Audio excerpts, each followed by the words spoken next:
Welcome, my loyal subjects, to the most dramatic season of Keeping Up with the King yet. We're diving headfirst into the love life of King Solomon, a man who makes Hugh Hefner look like a total amateur. We're talking wives, concubines, the whole shebang. Buckle up, because this ain't your grandma's Sunday school lesson. Forget what you think you know about ancient history, because things are about to get spicy. We're talking forbidden romance, political intrigue, and enough drama to make even the most jaded reality TV producer blush. Think Game of Thrones meets The Bachelor, but with better robes. Over the next few episodes, we'll be meeting all of Solomon's leading ladies. We'll uncover their secrets, their scandals, and maybe even learn a thing or two about love along the way. Just kidding. This is Solomon we're talking about. This is purely for entertainment purposes. So grab your popcorn, dim the lights, and get ready for a wild ride through the ups and downs, the ins and outs, well, you get the picture. This is King Solomon's love life, and trust me, you won't want to miss a single juicy detail.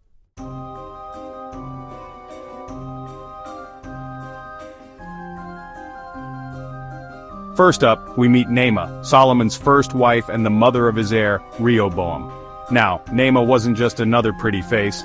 This woman was the total package, smart, strong, and could probably rock a headpiece like nobody's business. Solomon was head over heels for me. He was smitten by my wisdom and grace, like a puppy chasing after a particularly sparkly crown. He treated her with the utmost respect, which in those days meant he probably didn't even steal the covers at night. Word on the royal street is that Solomon often sought Naamah's advice on matters of the kingdom. Imagine that, a king who actually listened to his wife. Groundbreaking, I know. They were like the Beyoncé and Jay-Z of ancient Israel, except without the whole elevator incident. But let's be real, being married to a king can't be easy, especially a king who's about to rack up a wife collection that would make even Imelda Marcos jealous.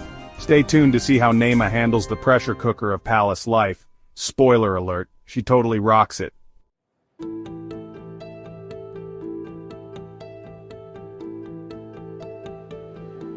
Now, we don't have Instagram to stalk back then, the horror, so details about Naamah's life are a bit scarce.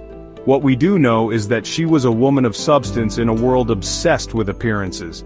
She was the real deal, folks. Some historians believe that I might have been the real brains behind the throne, whispering words of wisdom into Solomon's ear while he was busy composing love poems for his other wives. Okay, maybe not love poems, more like strongly worded letters about treaties and alliances. Whatever the case, Naamah's influence on Solomon was undeniable. She was his rock, his confidant, and probably the only one who could tell him his beard looked ridiculous without losing her head. So, let's all raise a glass, of Manischewitz, obviously, to Naamah, the original queen bee who stole Solomon's heart and ruled by his side. You go, girl.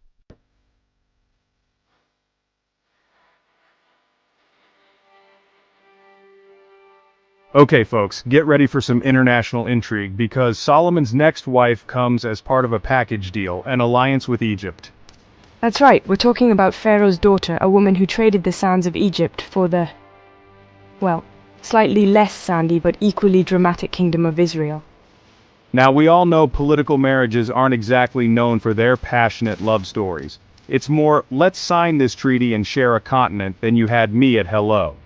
But hey, even in the ancient world, stranger things have happened. Solomon, being the charmer that he was, seemed to genuinely care for his Egyptian queen. He built her a magnificent palace, because nothing says I'm not just marrying you for political gain like a lavish new crib. And let's be real, a palace in ancient Jerusalem? We're talking indoor plumbing, folks. Okay, maybe not, but you get the idea. It was a sweet pad.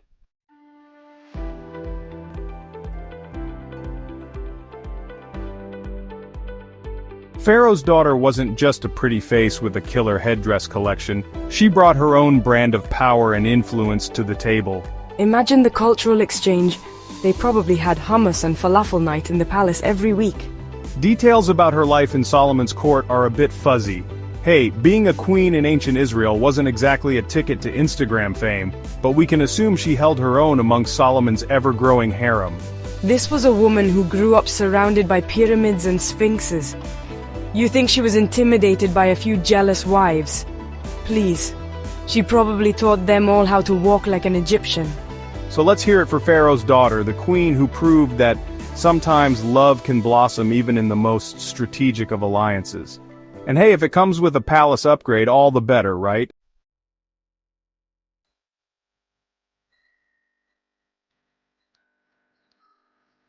So King David, Solomon's dad, he had this thing for nurses. Don't judge, we've all been there. Except maybe not. Anyway, enter Abishag, David's personal Florence Nightingale. This woman was the picture of health and vitality, which was apparently important to a king pushing 80. But before things could get too awkward, David, well, he went the way of all flesh. Now, you'd think a king's final wish would involve, I don't know, conquering more land or something, but no, David's dying wish was for Solomon to hook up with Abishag. Talk about awkward family reunions, right? But Solomon, ever the dutiful son, took Abishag under his wing, showering her with gifts and affection. Some historians say it was purely platonic, a way to honor his father's last request.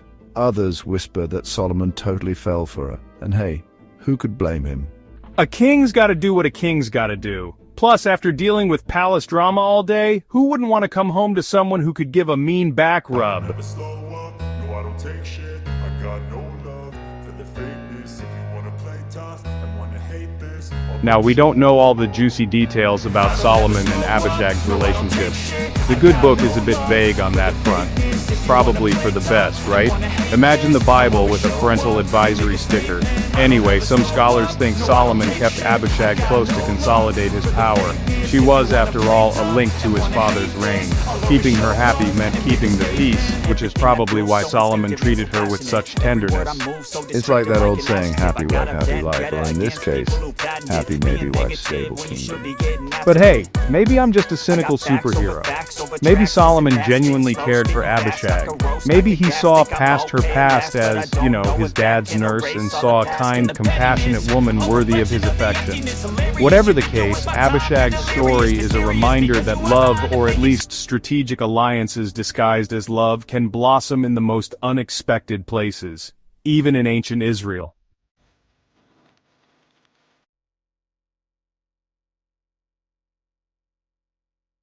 Alright, let's talk about Solomon's Hittite wife. See, back in the day, marriage wasn't about swiping right or finding your soulmate on farmersonly.com. It was about forging alliances, expanding your territory, and basically playing a giant game of risk with real countries.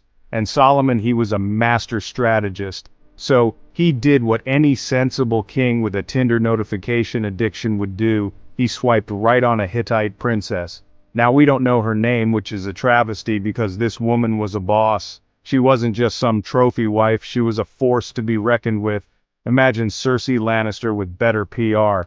The Hittites were known for their military prowess, and this princess, she probably knew her way around a chariot better than most men could handle a camel.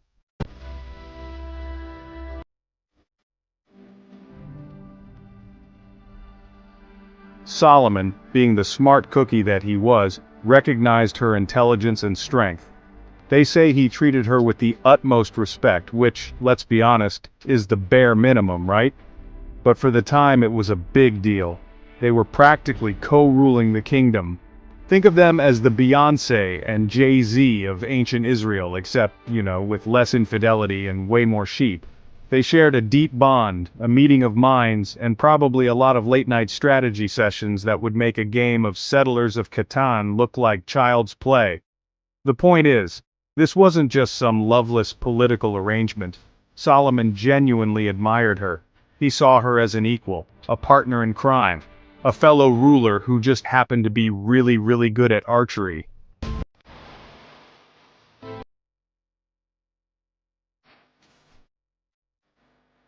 Okay, picture this. You're King Solomon, you've got wisdom, wealth, and more wives than you can shake a scepter at. Life's good, right?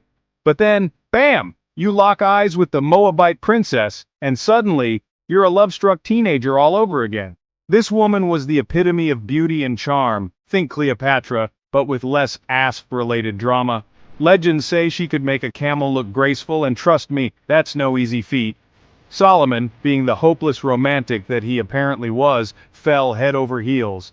He showered her with gifts, composed poetry that would make Shakespeare jealous, and basically turned into a walking, talking Hallmark card.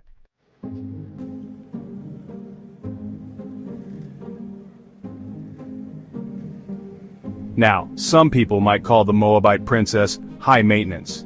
And sure, she enjoyed the finer things in life. But hey, wouldn't you if you were married to the richest man on earth? Solomon treated her like a queen because, well, she was one. He built her lavish palaces, adorned her with jewels that could blind a dragon, and probably let her win at Senate, which was like the ancient version of Monopoly, only less likely to end in a family brawl. The point is, Solomon was smitten. He adored her beauty, her wit, her ability to rock a tiara like nobody's business. Was it true love, or just a king indulging his every whim? We may never know. But hey, a little mystery keeps things interesting, right?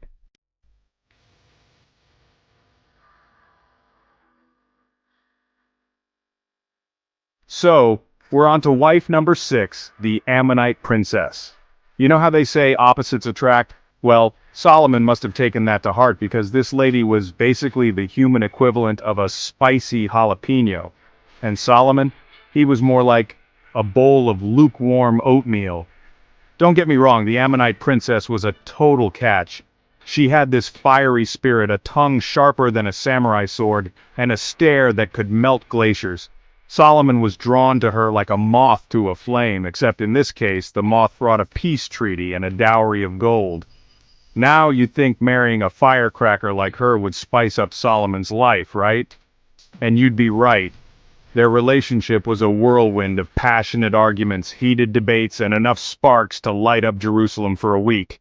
It's a good thing those two had a palace. Imagine the arguments in a studio apartment.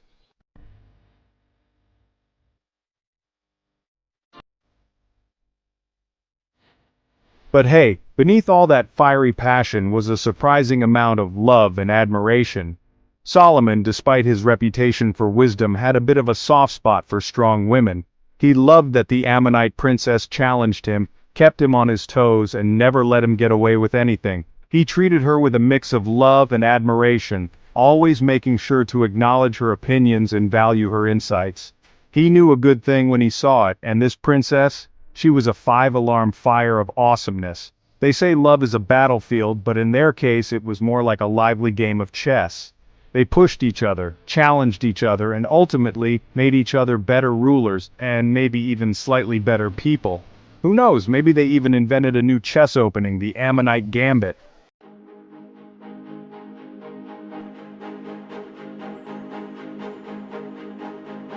Next up we've got the Edomite princess. And let me tell you, this woman was the real deal. Forget beauty and charm, though she probably had those too. This princess was packing something far more potent: brains. See, the Edomite princess wasn't just another pretty face with a crown. She was a skilled diplomat, a master strategist, and could probably negotiate a peace treaty with a pack of rabid weasels. Solomon, being the wise guy he was, recognized her talents instantly and knew he had to have her by his side. Now, you might think a king wouldn't appreciate a woman who could outsmart him, but Solomon wasn't your average insecure ruler. He was practically drooling over her intellect, seeing her as an equal partner in both love and politics. They say behind every great man is a great woman, but in this case she was right beside him, strategizing and probably finishing his sentences.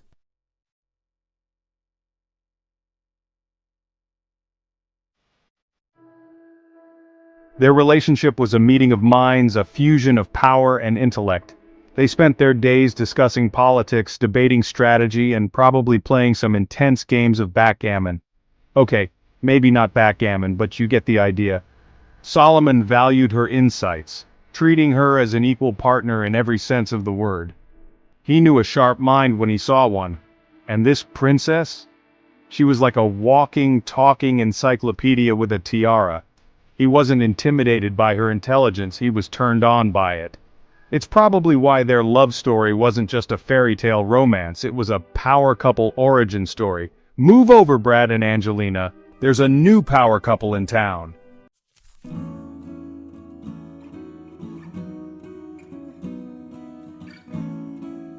Okay folks, buckle up because we're about to dive into the story of Solomon and the Sidonian princess. This woman was the epitome of exotic beauty, hailing from the coastal city of Sidon, a place known for its vibrant culture, stunning architecture, and probably really good seafood. Solomon, being the curious guy he was immediately smitten. He was drawn to her beauty, of course, but also to her knowledge of a culture so different from his own. He was like a kid in a candy store, except the candy store was filled with ancient Sidonian scrolls, intricate jewelry, and maybe a few belly dancers. Now Solomon wasn't just some culturally insensitive tourist. Oh no, he treated the Sidonian princess with great curiosity and affection, eager to learn everything he could about her homeland. He probably even tried to learn a few phrases in her language, though knowing him, he probably butchered the pronunciation, and accidentally asked for a plate of hummus instead of declaring his undying love.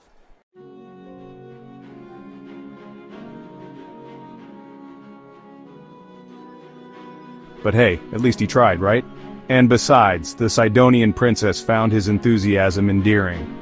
Their relationship was a blend of passion and cultural exchange, a love story written in the sand and sealed with a seashell. They spent their days exploring each other's cultures, sharing stories, and probably sampling the finest wines Sidon had to offer.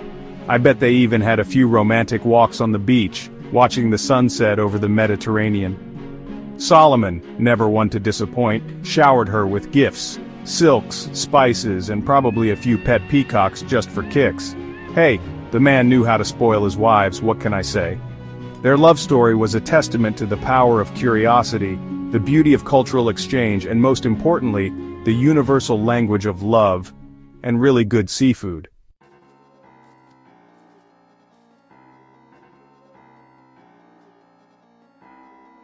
So, we've had princesses, we've had queens, we've even had a nurse. You'd think Solomon would be done, right?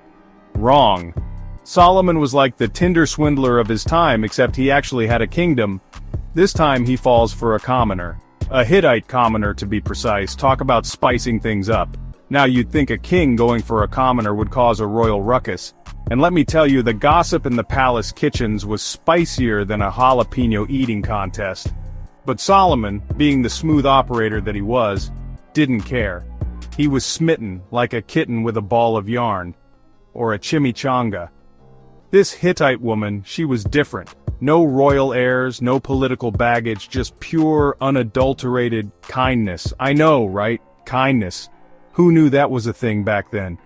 Solomon must have been thinking, finally, someone who laughs at my jokes because they're actually funny, not because I can have them beheaded.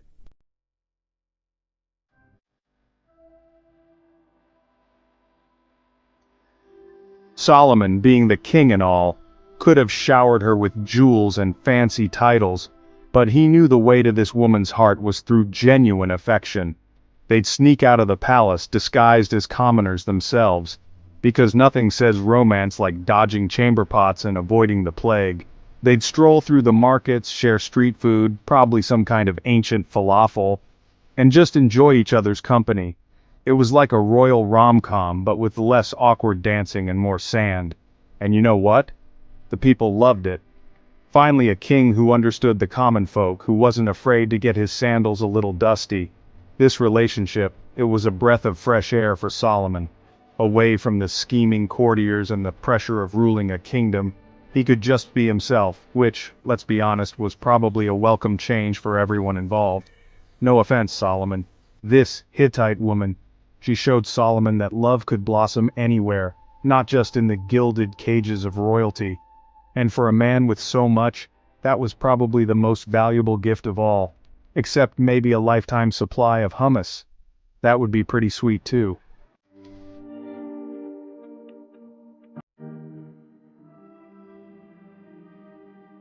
Okay, buckle up, lovebirds, because this next chapter is a real head-scratcher. We're talking about the Queen of Sheba, and she wasn't just bringing spices and gold when she came to visit Solomon. She brought the heat. And by heat, I mean intelligence. This woman was sharp as a tack, witty as a stand-up comedian, and could probably outthink a room full of philosophers after a 6-course meal. Now, Solomon, he liked to fancy himself a pretty smart cookie. He had all those proverbs. He could solve riddles that would make a sphinx scratch its head. But the Queen of Sheba, she wasn't impressed by just any old riddle. She came armed with questions that would make even Google start sweating. They say opposites attract, and in this case, it was like watching a superpowered magnet try to resist another superpowered magnet. They challenged each other, debated philosophy, politics, and probably argued over who had the better hummus recipe. It was a meeting of the minds, a clash of the titans, well, you get the picture.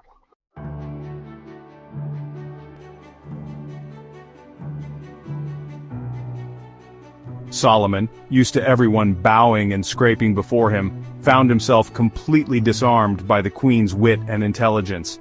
Here was a woman who wasn't afraid to challenge him, to call him out on his, let's call them, eccentricities. And you know what? He loved it. It was like a breath of fresh air after being stuck in a tomb full of old scrolls. They spent hours upon hours in deep conversation, their laughter echoing through the palace halls. They exchanged gifts, shared stories, and probably gossiped about the other rulers they'd encountered. You know, typical royal stuff. Now, whether their relationship was purely platonic or if things got a little spicy, well, that's up for debate. The history books are a little vague on the details, which just makes the whole thing even more intriguing, right? I mean, come on.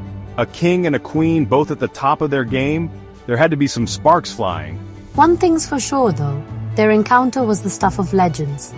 It was a meeting of minds, a clash of cultures, and a testament to the power of a good conversation.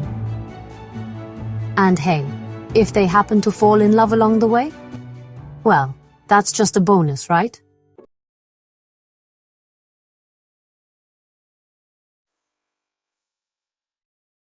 And there you have it, folks. The romantic and often humorous tales of King Solomon and his many wives. Love, politics, and a dash of royal drama. What more could you ask for? It's like a soap opera, but with better costumes and less fake crying. We've had love at first sight, political maneuvering, and even a commoner who stole the king's heart. We've explored the complexities of ancient relationships, the challenges of ruling a kingdom, and the eternal quest for love and companionship. And let's be real, we've had a few laughs along the way, because who doesn't love a good historical gossip session? But beyond the romance and the drama, these stories offer a glimpse into a fascinating period in history. They remind us that even thousands of years ago, people craved connection, sought love, and navigated the ups and downs of relationships, just like we do today. So, the next time you're feeling down about your own love life, just remember King Solomon. He might have had 700 wives and 300 concubines, but even he knew that true love is about more than just numbers. It's about finding someone who challenges you, inspires you, and makes you laugh, even when you're wearing a crown and sitting on a throne. Don't forget to like, share, and subscribe for more epic stories from history. And who knows, maybe next time we'll delve into the scandalous love affairs of Cleopatra or the romantic escapades of Genghis Khan. Stay tuned.